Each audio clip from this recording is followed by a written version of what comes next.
Good morning students. Active passive के आज last topic के बारे में हम बात करेंगे जो है इंपीरेटिव सेंटेंसेस। ठीक है, और इसके तुरंत बाद फिर हम थोड़ी प्रैक्टिस करके डायरेक्ट एंड इनडायरेक्ट के बारे में पढ़ेंगे।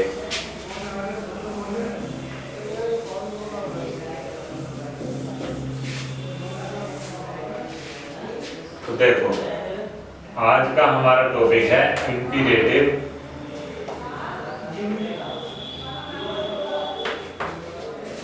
सेंटेंसेस।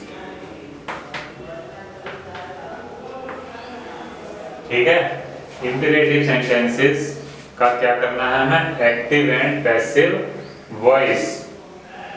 ये तो मालूम होगा, एक्टिव एंड पैसिव वॉइस के बारे में हम पढ़ते आ रहे हैं बहुत समय से।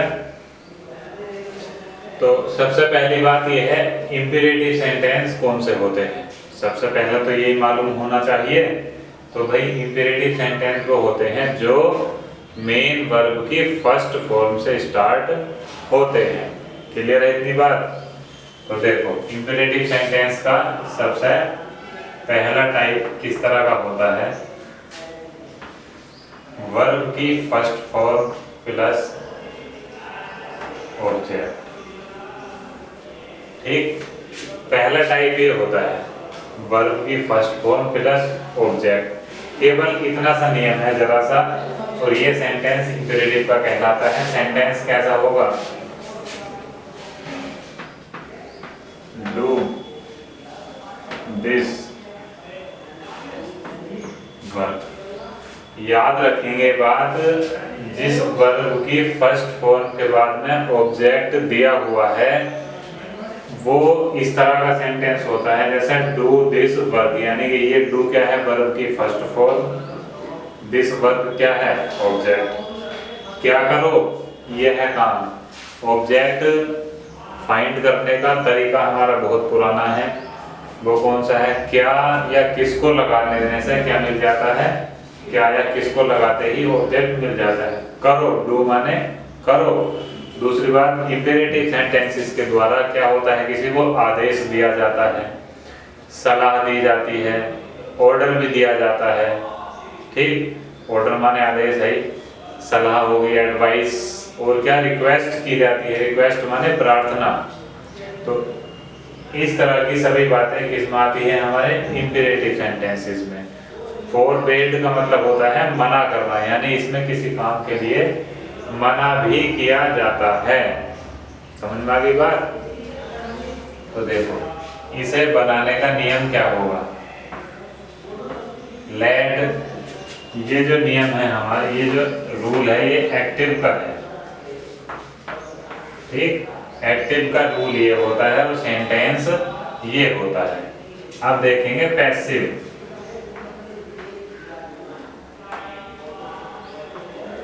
पैसिव का नियम क्या होगा? Let plus object plus be plus verb की थर्ड फॉर्म।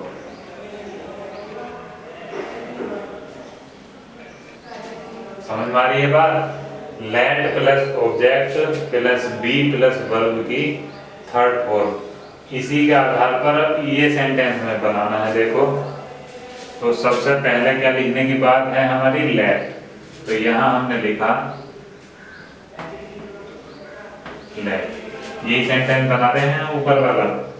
लेट, ऑब्जेक्ट क्या है दिया हुआ? This work. ये हमने लिख दिया यहां दिस वर्क। अब क्या लिखना है? बी, फिर वर्ब की थर्ड फॉर्म। डू की थर्ड फॉर्म क्या होती है? डन। ठीक है, दिखाई दे रहा है?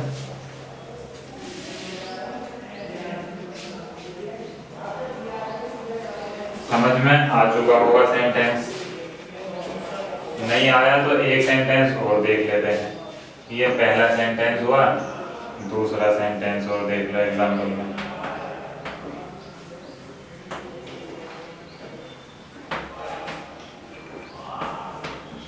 रीड योर बुक, अपनी किताब पढ़ो।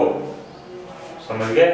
सामने वाले को कहा जाता है। और इन सेंटेंसेस में कोई भी पूछता है कि भाई सब्जेक्ट कौन होता है तो क्या बताएंगे? यू, क्योंकि सभी इंपीरेटिव सेंटेंसेस में सब्जेक्ट कौन होता है? यू होता है। तो इस सेंटेंस को हम बनाएंगे इस तरह से, लेट योर बुक, आगे ऑब्जेक्ट, फिर लिखेंगे बी, उसके बाद लिखते हैं वर्ब की थर्ड फॉर्म, रीड की third form read. Spelling same रहती है, ठीक है।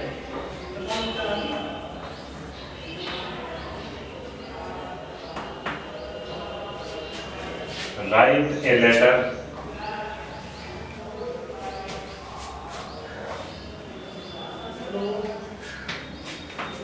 राइट नाउ,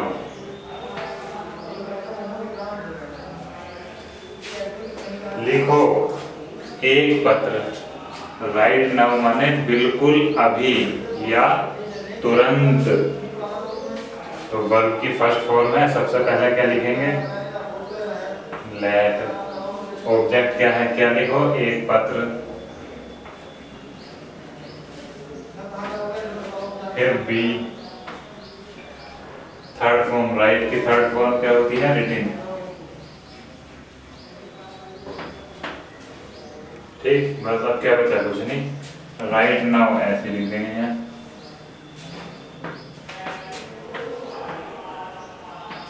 समझ गए? अदर वर्ड्स को वैसे ही लिखा जाता है जैसा लिखा हुआ है, राइट नाउ अदर वर्ड्स में आता है ना, अन्य शब्दों में। तो ये पहला नियम है, भारी नहीं है मगर आसान भी नहीं है, दिमाग से समझने की बात है जरा सी। सेंटेंस बड़ा भी आ सकता है। हमेशा से बताता आ रहा हूँ मैं कि ऑब्जेक्ट फाइंड करेंगे, सबसे पहले वर्ब ढूंढते हैं, वर्ब के तुरंत बाद ही तो मिलता है ऑब्जेक्ट। पढ़ो योर बुक, अपनी किताब, ना योर लेंगे ना बुक लेंगे, दोनों एक साथ उठाए जाते हैं, दोनों एक साथ उठाए जाते हैं। समझ में आ गई होगी? करो इसे इतना।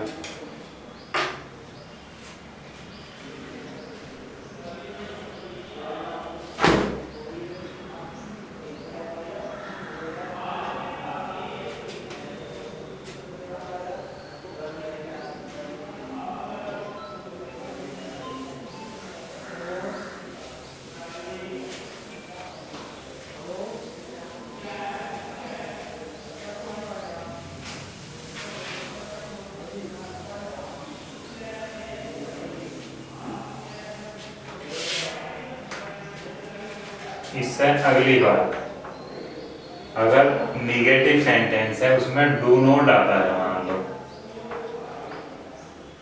डू नॉट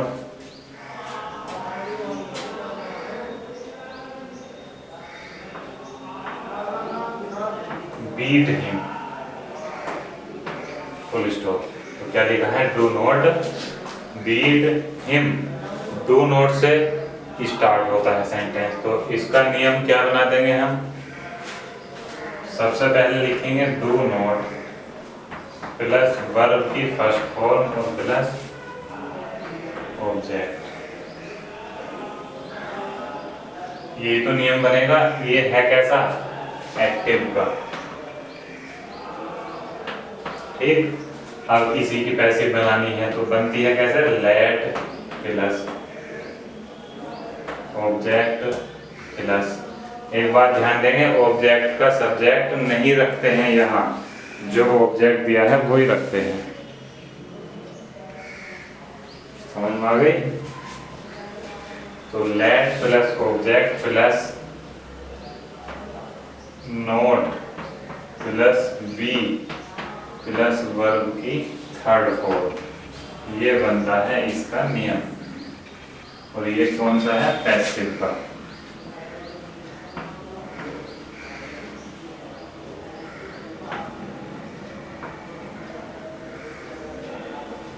पैसिव का रूल है। तो एग्जांपल देखो, इसे ही बना देंगे, डू नॉट बीट हिम। तो कैसे बनेगा? लेट ऑब्जेक्ट क्या है? हिम। दिमाग में फिर बता रहा हूँ बात, याद रखेंगे हमेशा। ऑब्जेक्ट का ऑब्जेक्ट ही रखेंगे, यहाँ ऑब्जेक्ट का सब्जेक्ट नहीं रखेंगे, याद रखेंगे। लेट हिम नॉट बी और थर्ड वर्ब बीटन, ठीक। डू नॉट हट जाता है, बीट की थर्ड फॉर्म बीटन। करो इसे जल्दी फटाफट।